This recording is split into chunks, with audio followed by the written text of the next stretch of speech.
A scientific man ought to have no wishes, no affections, a mere heart of stone. Blushing is the most peculiar and most human of all expressions. An American monkey, after getting drunk on brandy, would never touch it again, and thus is much wiser than most men. The highest possible stage in moral culture is when we recognize that we ought to control our thoughts. Intelligence is based on how efficient a species became at doing the things they need to survive. We stopped looking for monsters under our bed when we realized that they were inside us. I see no good reasons why the views given in this volume should shock the religious views of anyone. Natural selection almost inevitably causes much extinction of the less improved forms of life and induces what I have called divergence of character. The loss of these tastes is a loss of happiness, and may possibly be injurious to the intellect, and more probably to the moral character, by enfeebling the emotional part of our nature.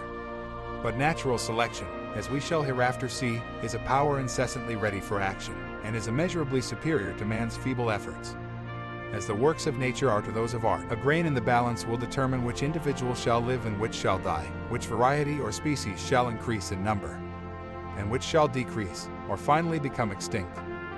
Englishmen rarely cry, except under the pressure of the acutest grief, whereas in some parts of the continent the men shed tears much more readily and freely. It is necessary to look forward to a harvest, however distant that may be, when some fruit will be reaped, some good effected.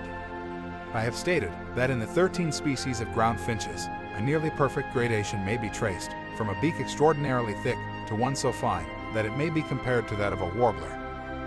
In regard to the amount of difference between the races, we must make some allowance for our nice powers of discrimination gained by a long habit of observing ourselves. When I view all beings not as special creations, but as the lineal descendants of some few beings which lived long before the first bed of the Cambrian system was deposited, they seem to me to become ennobled. Origin of man now proved, metaphysics must flourish. He who understands Baboon would do more towards metaphysics than Locke.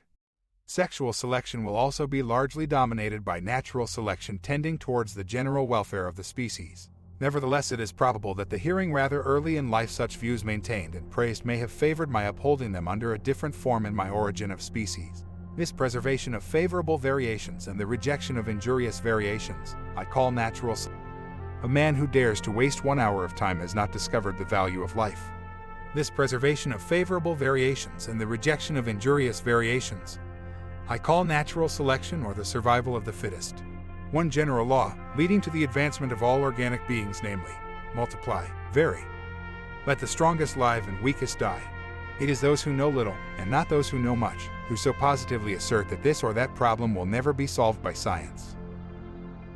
A moral being is one who is capable of reflecting on his past actions and their motives, of approving of some and disapproving of others. It is not the strongest of the species that survives, nor the most intelligent that survives. It is the one that is the most adaptable to change.